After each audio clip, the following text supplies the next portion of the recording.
নবী করিম সাল্লাল্লাহু আলাইহি ওয়াসাল্লামের যুদ্ধের সেই জীবনটা কেমন ছিল? আমরা যুদ্ধময় একটা পৃথিবীর মধ্য দিয়ে এগিয়ে যাচ্ছি। আজকের পৃথিবীতে অবশ্য যুদ্ধটা একেবারেই অপরিহার্য এবং নিয়মিত প্রাসঙ্গিক বিষয়ে পরিণত হয়েছে। পৃথিবীর কোনো না কোনো প্রান্ত যুদ্ধ বিগ্রহ লেগেই থাকে। অবশ্য এটা আজকে নয়, প্রাগৈতিহাসিক যুগেও মানুষ যুদ্ধ বিগ্রহ কলহ এগুলোতে কম বেশি লিপ্ত ছিল। বাট এখানে একটা কম্পেয়ার করার জায়গা, পার্থক্য করার জায়গা, এবং এখানে বিশেষ করে মুহাম্মদ সাল্লাল্লাহু আলাইহি সাল্লাম যে সমস্ত যুদ্ধে নেতৃত্ব দিয়েছেন, তিনি যে সমস্ত যুদ্ধে অংশগ্রহণ করেছেন, সেগুলোর গতি প্রকৃতি কেমন ছিল, সেগুলোর ধরন কেমন ছিল, আজকে যে যুদ্ধ এবং সংগ্রাম চলছে, আজকে যে বিভিন্ন রকম আধিপত্যবাদ আমরা দেখতে পাচ্ছি, এগুলোর সাথে সেগুলোর তুলনা করলে আমরা আসলে একটা পরিষ্কার চিত্র দেখতে পাবো। আমার মনে হয় সেই জিনিসটা ফোকাসে আসা দরকার। এবং নবী করিম সাল্লাল্লাহু আলাইহি সাল্লাম তার জীবনে তিনি যুদ্ধ করেছেন এবং এক দুটি নয়, 27টি যুদ্ধে তিনি সরাসরি অংশগ্রহণ করেছেন। এর মধ্যে অবশ্য বেশ কয়েকটি যুদ্ধ যেগুলোতে আসলে কোনো প্রকার রক্তক্ষয় হয়নি বা কোনো প্রকার শত্রু মুখোমুখিও হওয়া হয়নি, জাস্ট অভিযান। তো এই যে অভিযান এবং ছোট বড় যুদ্ধ মিলিয়ে প্রায় 27টি যুদ্ধে তাকে অংশগ্রহণ করতে হয়েছে। এই যুদ্ধগুলোর প্রায় সবগুলো যুদ্ধই, বেশিরভাগ যুদ্ধই ছিল জাস্ট প্রতিহতমূলক। আক্রমণাত্মক যুদ্ধ তার জীবনে ছিল কিনা, অনেক ঐতিহাসিকগণ বলেন একটাও আক্রমণাত্মক যুদ্ধ ছিল না। বদর যুদ্ধ যেটা সম্মুখ সমর, যেটাকে মুসলমানরা আগে চলে গেছে সেখানে, সেটাও আসলে যুদ্ধ হিসাবে যাত্রাটা ছিল না। পরবর্তীতে যুদ্ধে হয়তো পর্যবসিত হয়েছে বা যুদ্ধের দিকে সেটা যেতে হয়েছে। তো নবী করিম সাল্লাল্লাহু আলাইহি সাল্লামের জীবনে প্রথমত এই যে আধিপত্যবাদ বিস্তারের জন্য যুদ্ধ, যেটা আজকের পৃথিবীতে হয়ে থাকে, কোনো অঞ্চলে আমার শক্তিমত্তা বাড়ানো দরকার, কেউ আমার কথা শুনছে না, তখন আমার প্রভাব বিস্তার করা দরকার, সেখানে একটা অজুহাত দিয়ে আমি সেখানে একটা হামলা করে দিলাম। এরপরে সেই অজুহাতটা প্রমাণ হলো না।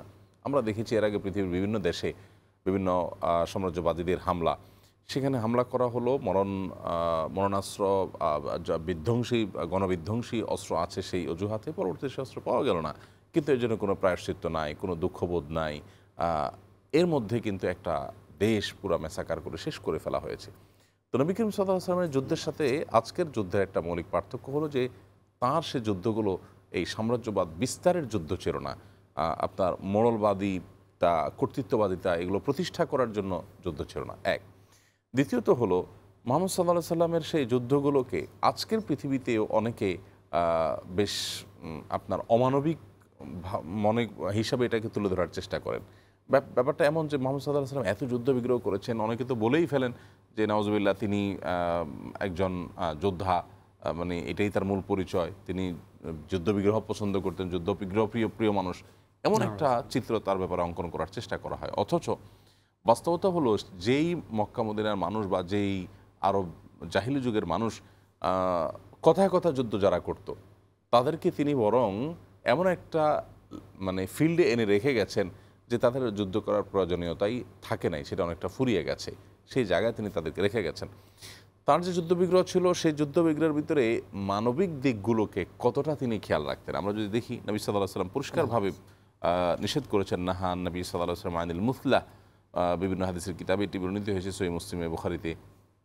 নবীজি সাল্লাল্লাহু আলাইহি সাল্লাম কোনো রণাঙ্গনে কোনো যোদ্ধাকে, কোনো যোদ্ধার লাশকে ক্ষতবিক্ষত করা, কেটে টুকরা টুকরা করা বা আপনার পৈশাচিক উল্লাসের জায়গা থেকে সেটার সাথে অপমানজনক কোনো আচরণ করা নবী সাল্লাল্লাহু আলাইহি ওয়াসাল্লাম পরিষ্কারভাবে নিষেধ করেছেন। রণাঙ্গনের প্রয়োজনে, শত্রু আমার জীবন রক্ষার প্রয়োজনে আমি তাকে মারতে হয়েছে, বাট তাই বলে তার সাথে আমি অমানবিক আচরণ করব, এতটুকু আপনার আপনার অমানসিকতা বা এতটুকু অমানুষসুলভ আচরণ, এটা মুহাম্মদ সাল্লাল্লাহু আলাইহি ওয়াসাল্লাম সহ্য করেননি। এবং ইন্টারেস্টিং বিষয় হলো মুহাম্মদ সাল্লাল্লাহু আলাইহি ওয়াসাল্লামের সারা জীবনে কোনো নারী, কোনো শিশুর গায়ে তিনি অথবা তার কোনো যোদ্ধাদের কেউ একটা ফুলের টোকা দিয়েছে, এটি কোনো জাল ভিত্তিহীন বানোয়াট কোনো ইতিহাসের বইও কেউ দেখাতে পারবে না। আজকের পৃথিবী যারা নারীবাদ, তারপরে শিশুর অধিকার নিয়ে খুব সোচ্চার, আজকে দেখবেন যে কার্পেট বোমা ফেলে একেবারে পুরো এলাকা সমান করে দিয়ে চলে যাওয়া হচ্ছে বেসামরিক নারী শিশু লোকদের আর্তনাদ। পৃথিবীর যেখানে যুদ্ধ চলছে সেখানে আপনি কান পাতলে শুনতে পাবেন নারী শিশুদের আর্তনাদ। অথচ এই পৃথিবী নিজেকে নারী শিশু বান্ধব পৃথিবী হিসাবে দেখায়, এই পৃথিবী নিজেদেরকে মানবিক বলে, কিন্তু সেখানে আপনি বেসামরিক লোকজন মেরে একাকার করে ফেলা হচ্ছে এবং তার জন্য কোনো দুঃখবোধ নেই।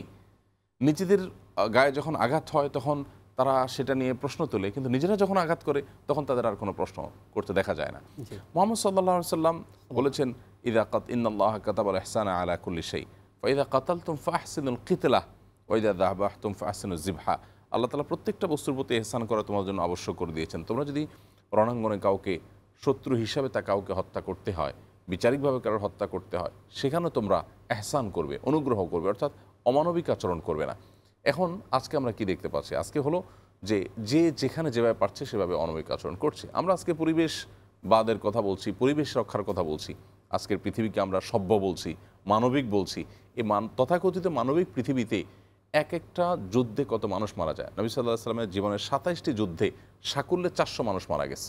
দুই পক্ষের মিলে ৪০০ মানুষ সব মিলিয়ে মারা গেছে। তার মানে ৪০০ মানুষের জীবনের বিনিময়ে তার আদর্শ তিনি প্রতিষ্ঠা করেছেন। আর এখন একটা ইউনিয়নের সাম্রাজ্যবাদ প্রতিষ্ঠা করার জন্য, যে পদ্ধতি প্রতিষ্ঠা করার জন্য ডজন ডজন মানুষ হত্যা করতে হয়।